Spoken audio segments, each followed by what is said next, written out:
Olá, queridos! Sejam bem-vindos outra vez ao nosso programa Profecias Bíblicas, Esperança das Nações. Louvado seja o nome de Deus mais uma vez por nos dar o privilégio de entendermos a sua palavra, de fazermos parte desses últimos momentos da história da Terra e termos a oportunidade grandiosa por nossa decisão de sermos vencedores. E sermos vencedores é o maior desejo do Senhor Deus do Universo. Vamos orar agora para Ele? Vamos falar com Ele pedindo a Ele que nos abençoe e que abençoe a sua família? Eu vou orar. Misericordioso Deus e Pai, bendito para sempre seja o teu nome. Queremos te pedir mais uma vez, em nome daquele que está no lugar santíssimo do santuário celestial, que nos abençoe, que nos ajude, que nos proteja, que nos ensine e que nos faça obedecer. Em nome dele rogamos e agradecemos. Amém. Nós temos estudado juntos alguns detalhes interessantes sobre a palavra de Deus e suas profecias. Qual é o desejo de Deus para o seu povo nos últimos dias? O que ele queria que nós tivéssemos aprendido. Nós fizemos uma excursão grandiosa no livro de Daniel. Também já estudamos o livro de Apocalipse numa outra série, desta série de profecias. E estamos descortinando, através das palavras da Bíblia e da voz dos profetas, a voz de Deus, o que é que ele esperava para nós nesses últimos dias. Estamos agora entendendo o último capítulo do livro de Daniel, Daniel 12. Já vimos todos aqueles sonhos simbólicos. Também vimos todos os detalhes de um anjo de Deus vindo aqui e até o próprio Jesus para declarar as coisas que haveriam de acontecer num futuro bem próximo, para o nosso tempo, para os nossos dias. Abra sua Bíblia de novo em Daniel 12 e veja comigo as grandezas que Deus quis mostrar para você e para mim. O livro de Daniel é cheio de surpresas agradáveis. Por favor, abrindo a sua Bíblia no livro de Daniel, capítulo 12, verso 1 em diante, diz o seguinte: Neste tempo se levantará Miguel, o grande príncipe, e haverá um tempo de angústia qual nunca houve. Vamos ler novamente. Neste tempo se levantará Miguel, grande príncipe, que protege os filhos do seu povo, e haverá um tempo de angústia qual nunca houve desde que houve nação até aquele tempo. Mas neste tempo livrar-se-á o teu povo todo aquele que se achar inscrito no livro. Eu quero que você tenha certeza absoluta, pela graça de Jesus, que o maior desejo dele é que você esteja entre estes, os quais Miguel, o Senhor Jesus Cristo, virá ajudar, virá livrar nesta terra. Queridos, mas por que eles precisam de serem libertos? São libertos de quem? Quem está ameaçando o povo de Deus? Quem é a ameaça para o povo que o Senhor Deus deixou na terra nesses últimos dias e por quê? Você vai entender isso nesse estudo de hoje, onde mostra qual é a igreja verdadeira de Deus. Contra quem especialmente o inimigo está irado nesses últimos dias? Vai na sua Bíblia, em Apocalipse 12. Dê uma olhada contra quem ele está irado. Apocalipse 12, verso 17, nos dá essa resposta. Achou? Eu vou ler com você. Então o dragão irou-se contra a mulher e foi fazer guerra aos demais filhos dela, os que guardam os mandamentos de Deus e mantêm o testemunho de Jesus. Queridos, eu queria comentar um detalhe com vocês. Em profecias, dragão significa Satanás, aquela antiga serpente. Nós encontramos isso em Apocalipse 12. Mulher na profecia é igreja. E nós sabemos disso pela maneira como o Senhor Deus descreve a sua igreja pura e o relacionamento entre o homem e uma mulher. Você encontra esses detalhes claros a respeito da igreja de Deus, que ela é a esposa do Senhor Jesus Cristo, a igreja pura do Senhor em Apocalipse 12. Mas também aqui nesse verso que nós acabamos de ler, capítulo 12, verso 17, mostra que o dragão irou-se contra os descendentes da igreja de Deus. Quem são eles? Leia aí na sua Bíblia. Os que guardam os mandamentos de Deus e mantêm o testemunho de Jesus. O que é o testemunho de Jesus? Qual era o testemunho que Jesus dava aqui? De uma vida correta, de uma vida pura, de uma vida seguindo exatamente o que o pai dele havia dito para ser feito. Isso é coisa muito séria, você precisa compreender isso. Esse testemunho de Jesus é o que todos os cristãos querem seguir. Mas o detalhe antes. Os que guardam os mandamentos de Deus e mantêm o testemunho de Jesus. Eu vou te dar uma descrição de uma outra mulher no Apocalipse, tá bem? Uma mulher que você vai me dizer se ela é pura ou não, que tipo de características essa igreja possui, tá bem? Então vamos dar uma olhadinha em Apocalipse 17. Vira a sua Bíblia aí mesmo em Apocalipse e eu vou lhe fazer ler um detalhe. Apocalipse 17, verso 3. Então o anjo me levou em espírito a um deserto e vi uma mulher montada numa besta escarlate. Mulher em profecia é igreja. Besta, o animal, numa profecia, é um reino. Vi uma mulher montada numa besta escarlate, vermelha, né? Que estava cheia de nomes de blasfêmias e tinha 7 cabeças e 10 chifres. Isso não se parece com Apocalipse 13? Essa besta não é a mesma de Apocalipse 13?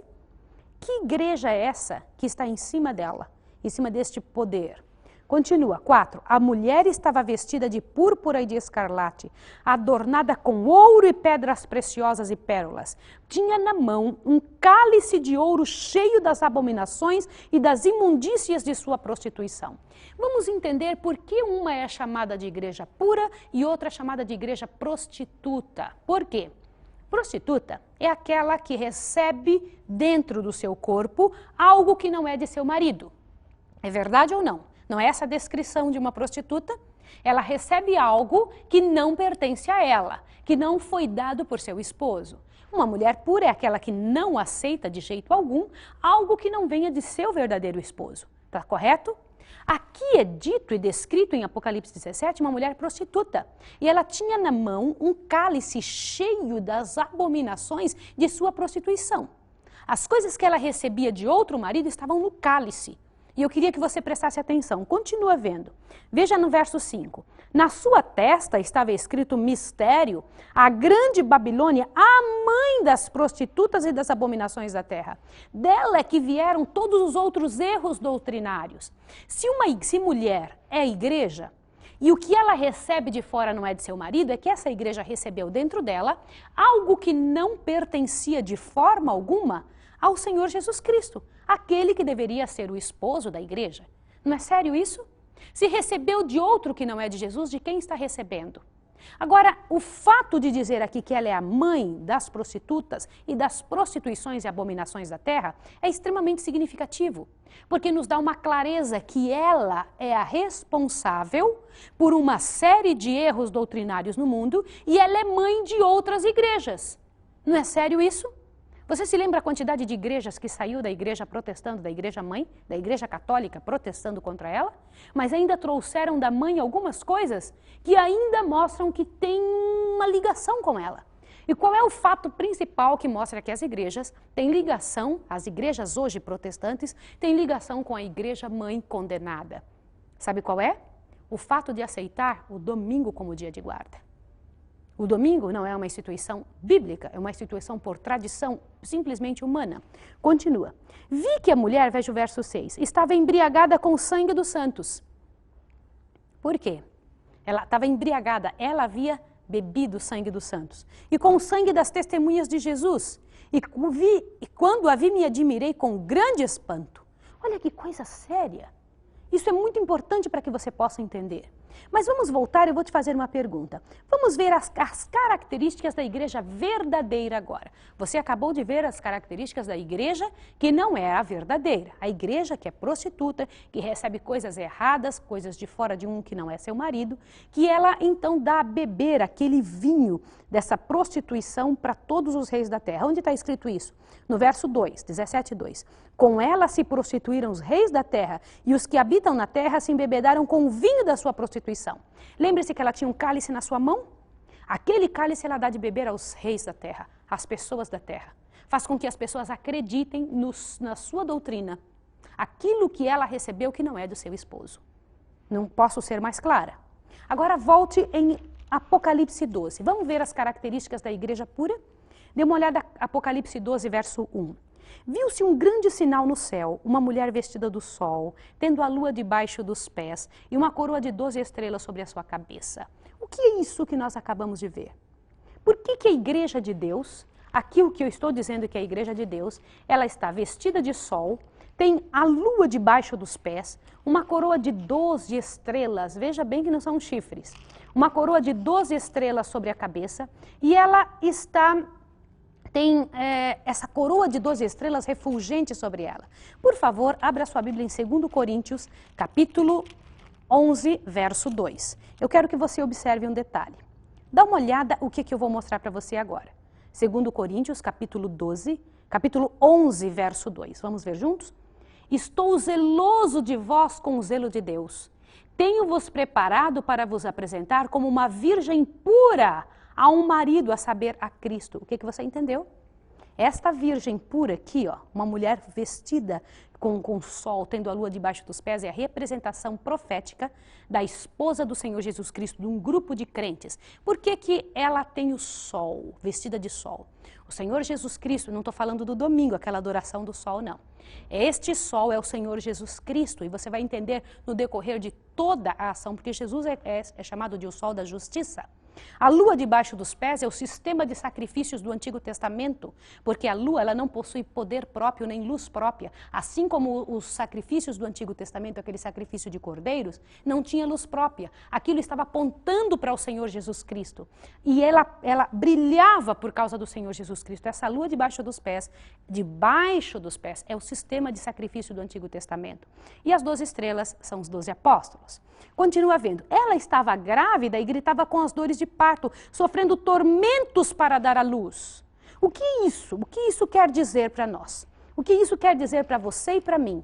Por que aqui diz que essa igreja estava com tormento de dores de partos, sofrendo para dar à luz? Abra sua Bíblia em Romanos capítulo 8, por favor, para que você entenda mais esse versinho. E entender por que é que o Senhor Deus usa estes termos para identificar sua igreja. Romanos capítulo 8, verso 22 e 23. Eu vou ler para que você possa compreender. Sabemos que toda a criação geme como se estivesse com dores de parto até agora. Não só ela, mas nós mesmos que temos as primícias do Espírito, também gememos em nós mesmos, aguardando a adoção, a saber, a redenção de nosso corpo. Por que aqui é dito pela boca de Paulo, é o mesmo termo que João usa? Queridos, é muito interessante você observar. A igreja daquela época estava querendo muito que Jesus nascesse. Aquela igreja daquele início, a igreja que Deus tinha criado pura, ela estava para ver Jesus Cristo nascer. Agora dá uma olhada, veja 3. Viu-se também um outro sinal no céu, um grande dragão vermelho, que tinha 7 cabeças e 10 chifres, e sobre as suas cabeças 7 diademas. Nossa, não se parece com o que acabamos de ler lá em 17, no que lemos no verso 13? No capítulo 13, continua. A sua cauda levou após si a 1/3 das estrelas do céu e as lançou sobre a terra. Você se lembra quem foi aquele que pegou os anjos do céu, uma 1/3 dos anjos do céu e trouxe para a terra? Continua vendo. O dragão parou diante da mulher que estava prestes a dar à luz, para que quando ela desse à luz lhe devorasse o filho. Eu vou lhe esclarecer um detalhe. Talvez você esteja pensando, Maísa, mas aí fala abertamente do dragão e tal, e comenta. Eu vou dizer uma coisa para você. Satanás, ele raramente vem ele mesmo fazer alguma coisa, ele faz uso de pessoas. Assim como Deus faz uso de seres humanos para fazer notória a sua palavra, para descrever a sua palavra, para falar para mim e para você, para os seres humanos da terra. Satanás faz uso de pessoas. Por quê? Porque ele mesmo fazendo, ele não está ganhando mais um para trabalhar para ele. É muito sério quando ele usa seres humanos para fazer a obra suja que ele tem que fazer. Assim como Deus, para fazer a obra bendita que ele tem que fazer, faz através dos seus filhos. Então, nesta época aqui, do verso 4, ele estava trabalhando através de poderes do momento em que Jesus Cristo estava por nascer, para que através desses poderes pudesse exterminar com Jesus. Você se lembra que quando Jesus Cristo era um bebezinho, houve uma ordem política da época para que se matassem todas as crianças de 2 anos para baixo, para que pudesse exterminar Jesus? Você acha que isso veio do quê? Através de quem veio esse tipo de informação e esse tipo de ordem? Com certeza absoluta, Satanás estava por trás dessa ordem. Continua vendo o verso 5. Ela, a igreja, deu à luz a um filho, um varão que há de reger as nações com vara de ferro. Este filho dela ainda vai, isso é futuro, vai reger as nações com vara de ferro. Continua. E o seu filho foi arrebatado para Deus e para o seu trono. Foi quando Jesus Cristo morreu, ressuscitou e foi embora. Foi arrebatado para Deus e para o seu trono. Agora veja o verso 6. A mulher fugiu para o deserto, onde já tinha lugar preparado por Deus para que ali fosse alimentada durante 1260 dias. O que significa isso? Olha que coisa séria e interessante para que você possa descobrir e abre a Bíblia, abre o seu entendimento para que você descubra. Quem procurou destruir a mulher e o seu filho quando ele nasceu? Você já sabe que foi o inimigo que fez isso. Depois da crucificação, para onde que Jesus Cristo foi? A Bíblia diz aqui no verso 10 e 12 que Jesus Cristo foi embora para o céu. Mas eu preciso que você veja isso na linguagem da Bíblia. Depois da crucifixão e ressurreição, o que aconteceu com Jesus e com o dragão? Aqui é a história dele, da igreja de Jesus e do dragão. Então veja o que aconteceu, veja o verso 10 em diante. Então ouvi uma grande voz do céu que dizia: agora é chegada a salvação, a força e o reino do nosso Deus e o poder do seu Cristo. Pois já o acusador de nossos irmãos foi lançado fora, o qual diante do nosso Deus os acusava de dia e de noite. Põe o dedinho aí para um minuto. Eu preciso te explicar uma coisa muito séria. No início de tudo, Satanás foi expulso do céu, mas ele ainda ia várias vezes na porta do céu incomodar os outros anjos e os chamar de escravos e nos acusar perante Deus. Depois que Jesus Cristo morreu na cruz do Calvário, Satanás não tem mais acesso ao céu. Irmão querido, louvado seja Deus, Satanás foi expulso de lá. E ainda diz aqui, ó, eles o venceram pelo sangue do Cordeiro e pela palavra do seu testemunho. Não é maravilhoso pensar isso? Eles quem o venceram? Pela palavra, pelo sangue e pela palavra do seu testemunho. Continua. E não amaram as suas vidas até a morte. Continua. Pelo que alegrai-vos ao céu e vós que neles habitais. Ai dos que habitam na terra e no mar, porque o diabo desceu a vós e tem grande ira, sabendo que pouco tempo lhe resta. Então o que aconteceu com Jesus? Jesus está no céu, mas Satanás está aqui, com grande ira, sabendo que pouco tempo lhe resta. Então eu tenho uma nova pergunta a lhe fazer. Quando foi lançado na terra, a quem este inimigo perseguiu? Esse inimigo que aqui a Bíblia fala. Está aqui no verso 13. Quando o dragão se viu lançado na terra, perseguiu a mulher que dera luz ao filho varão. Não é isso que está escrito na Bíblia? Este inimigo perseguiu a mulher que deu à luz ao filho varão. Isso é muito sério, queridos, porque isso traz para nós uma certeza absoluta do que é que vai acontecer com a igreja de Deus. Olha, gente, para onde a igreja fugiu quando ela foi perseguida dessa maneira? Corre lá de volta no verso 6 e você entende, ó. A mulher fugiu para o deserto, aonde já tinha um lugar preparado para Deus para que ali fosse alimentada durante 1260 dias. Quanto é 1260 dias na profecia? 1260 anos. Agora eu vou fazer você ver um detalhe importantíssimo. Aqui diz que a igreja, depois que Jesus ressuscitou, ela foi perseguida por Satanás. E aí o Senhor Deus arrumou um espaço onde ela ficou, ali no deserto, diz aqui, a mulher fugiu para o deserto, onde foi alimentada, cuidada, Deus cuidou da sua igreja durante 1260 anos. Queridos, quando o sistema papal perseguiu a igreja de Deus, você já ouviu falar de valdenses, albigenses? Este povo permaneceu leal, não permitiu que sua fé fosse maculada por nenhum tipo de tradição humana, por nenhum tipo de orientação pagã, seja ela de onde quer que viesse. E esse povo fugiu para as montanhas, ficou morando em cavernas durante anos e anos, 1260 anos. Várias pessoas continuaram escondidas, vivendo como se fossem os párias deste mundo. E ali então conseguiam manter firme a sua fé. Você sabia disso? A igreja de Deus nunca morreu. Mesmo durante a Idade Média, em que estava se tendo tanta abominação na terra, a igreja de Deus continuava, mesmo escondida. Ali, vivendo a religião que ela havia aprendido de seu mestre, de seu Deus. Como é sério entender essas verdades? Contra quem Satanás está irado verdadeiramente hoje? Dê uma olhada no verso 17. Olha bem, então o dragão irou-se contra a mulher e foi fazer guerra aos demais filhos dela, os que guardam os mandamentos de Deus e mantêm o testemunho de Jesus. Que mensagem esta igreja, perseguida pelo inimigo, que guarda os mandamentos de Deus e tem o testemunho de Jesus, prega? Qual é esta mensagem? Você gostaria de saber? Abre a sua Bíblia em Apocalipse 14, um pouquinho só para frente, verso 6 em diante.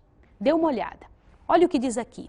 Vi outro anjo voando pelo meio do céu, tendo o evangelho eterno para proclamar aos que habitam sobre a terra, a toda tribo, nação, língua e povo. Você vai dizer, Maísa, é o evangelho que está sendo pregado por tantas religiões. Mas o evangelho que está sendo pregado por tantas religiões é este abrangente evangelho, o chamado evangelho eterno, que aqui é dito. Qual é o evangelho eterno? Você vai ver agora qual é o evangelho eterno a partir do verso 7. Este anjo é sinal de um mensageiro que faz um trabalho para Deus. Eu vou ler com você, diz assim: dizendo com grande voz. O que significa com grande voz? Dizendo baixinho, com medo de falar, para que as pessoas não se ofendam. Eu vou lhe dizer uma coisa. Se eu não lhe disser a verdade quando eu sei o que é a verdade, você sabe o que pode me acontecer? Eu sou tida perante Deus como infiel e eu não quero isso. E eu amo você o suficiente para lhe contar a verdade. A verdade, ela pode doer, mas ela resolve. E é isso que você precisa compreender, querido. Continua lendo aqui junto comigo. Ó. Dizendo com grande voz, de voz, maneira poderosa: temei a Deus e dai-lhe glória, pois é chegada a hora do seu juízo. É a essa igreja, a igreja de Deus, esses mensageiros dos últimos dias, seriam eles que pregariam sobre o juízo. Sabe essa história que nós estamos pregando aqui, que estava no livro de Daniel e que está no livro de Daniel, sobre o santuário celestial, o santuário do céu? Esse povo estaria pregando sobre esse juízo que está acontecendo lá. E continua: e adorai aquele que fez o céu, a terra e o mar e a fonte das águas. Querido, para você me explicar quem é que foi que fez o céu, o mar e a fonte das águas, para dizer, mas todo mundo sabe que é Deus. Me prova isso na Bíblia. Maísa, você não acredita? Eu acredito, mas eu quero que você me prova biblicamente que foi Deus que criou o céu, o mar e a fonte das águas. Para você fazer isso, você tem que se reportar ao primeiro livro da Bíblia. Vai lá em Gênesis que você vai descobrir uma coisa importantíssima. Gênesis, capítulo 1, verso, presta atenção, 31. Olha o que está escrito aqui. Viu Deus tudo quanto tinha feito e eis que era muito bom. E houve tarde e manhã o sexto dia. Agora continua do 2, versículo 1 em diante. Assim os céus e a terra e todos os seus exércitos foram acabados. Agora o verso que diz que foi Deus que criou. Vendo Deus acabado no sétimo dia a obra que fizera, descansou nesse dia de toda a obra que tinha feito. E abençoou Deus o sétimo dia e o santificou, porque nele descansou de toda a obra de criação que fizera. Queridos, para que nós possamos entender quem foi que criou o céu e a terra e usar os textos que Deus deixou para que nós pudéssemos entender que Ele é o Criador, você tem que passar pelo Santo Sábado de Deus. Uma instituição que Deus havia feito antes do pecado, lá na criação do mundo, como memorial da criação. Então volte novamente agora para Apocalipse, vai lá no livro de Apocalipse, capítulo 14, e veja a mensagem que a igreja de Deus tem que pregar nos últimos dias. A mensagem que este povo especial do Senhor teria que pregar. Teria que pregar sobre o juízo, dizer que Deus é o único Deus do céu e que Ele é o Criador. E ao passar pela história de criação, você obrigatoriamente tem que falar do sábado. Continua a voz do segundo anjo agora no Apocalipse 14, verso 8. Um segundo anjo seguiu dizendo: caiu, caiu a grande Babilônia, que a todas as nações deu a beber o vinho da ira da sua prostituição. Você se lembra que nós estudamos a respeito daquela mulher, a mulher prostituta, se lembra? Quando estudamos a mulher prostituta, viu que ela tinha um vinho, um copo cheio de vinho da ira da sua prostituição. E aqui diz que essa Babilônia é caída. E ela tem dado a beber a todas as nações o vinho da ira da sua prostituição. E é para nós dizermos isso para as pessoas. Nossa pregação tem que falar a respeito disso. Por quê? Porque se as pessoas continuam adorando num sistema falso de culto, elas estão perdidas. Agora observe mais um detalhe do verso 9 em diante. O verso 9 diz: seguiu-se ainda um terceiro anjo dizendo com uma voz bem baixinha. É isso que está escrito aí? Não, com grande voz. O que dizia? Se alguém adorar a besta e a sua imagem, receber o sinal na testa ou na sua mão, também o tal beberá do vinho da ira de Deus, preparado sem mistura no cálice de sua ira. Lembra que a segunda besta, os Estados Unidos, vai nos forçar a adorar a primeira besta, que é o papado?